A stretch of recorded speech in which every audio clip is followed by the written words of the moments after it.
Retirement fund, real growth, or just larger numbers?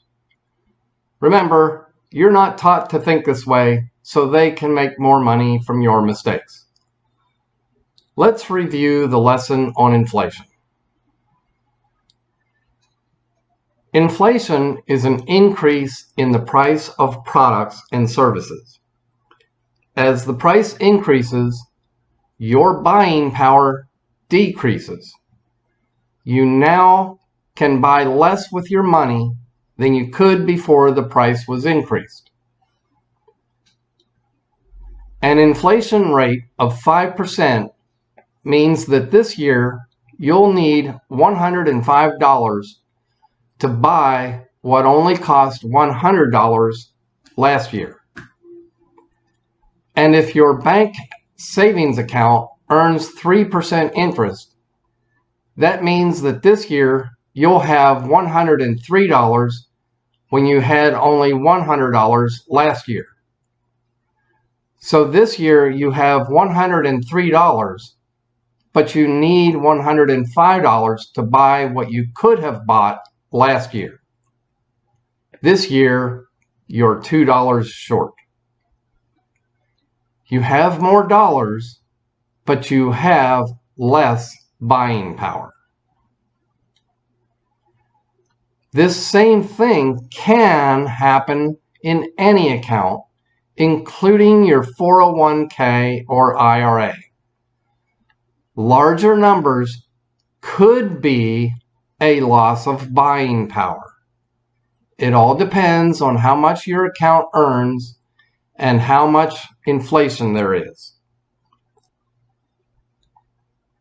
But the math gets real fuzzy because of your contributions and possible company match, which is also a contribution, not growth. Make no mistake, your company match is a contribution. It is not account earnings. If Aunt Mabel put $100 in your account, would you call that earnings? If someone took that $100, would you be okay with that? Probably not. So don't be okay when the market takes your company match. Probably the absolute easiest way to look at your retirement account is find what your balance was 12 months ago. Add to it all the contributions that you made in the last 12 months. Then add all the contributions that your company match program made in the last 12 months. This grand total should be the absolute minimum in your account today. If your account has less, then it has lost real money. Now take your absolute minimum total and multiply it by 1.04 to account for a 4% inflation. The real formula for this will give an answer that is slightly smaller. But because of your contributions, it's a lot messier and much more difficult to calculate. This inflation-adjusted total is about where your account should be to prevent a loss of buying power. And of course, anything over that is real growth. You'll need to change the multiplier for the current rate of inflation. Use 1.05 for a 5% inflation, 1.06 for 6% inflation, use 1.11 for 11% inflation, etc.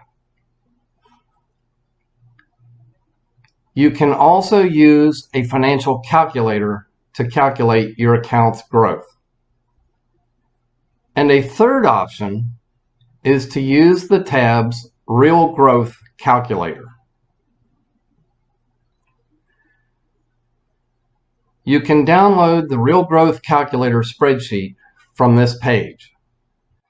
There is a link to the file on the second line of the description of this video.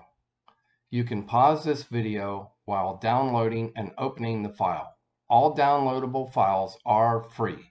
They are Excel spreadsheets with the XLSX file extension. This type of file was chosen as it will not support macros, which means they can't collect any of your personal data. After downloading, move it out of your downloads folder onto your desktop. Later, you can move it to any folder as you like.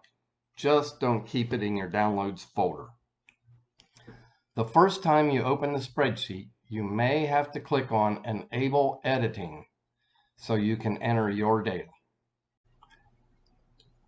This real growth calculator assumes that the deposits were made evenly across the days between the two dates. Therefore, the results are only an estimate of your actual return. But it's easier and more accurate than the manual method. Good luck with your investing, and as always, remember, you're not taught to think this way, so they can make more money from your mistakes. Thanks for watching.